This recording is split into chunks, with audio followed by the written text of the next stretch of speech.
চোখে হঠাৎ করে কাল বৈশাখী, চৈত্রের শেষ বেলা পাতা ওড়ে নাকি, গত বছরের মায়া ভেঙে যাবে বলে,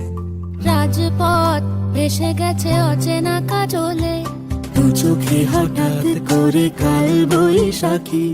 চৈত্রের শেষ বেলা পাতা ওড়ে নাকি, গত বছরের মায়া ভেঙে যাবে বলে, রাজপথ ভেসে গেছে অচেনা কাজলে, তুমিও অঝরে তাকে শুধু ভালোবেসো, এসো হে বৈশাখ এসো এসো।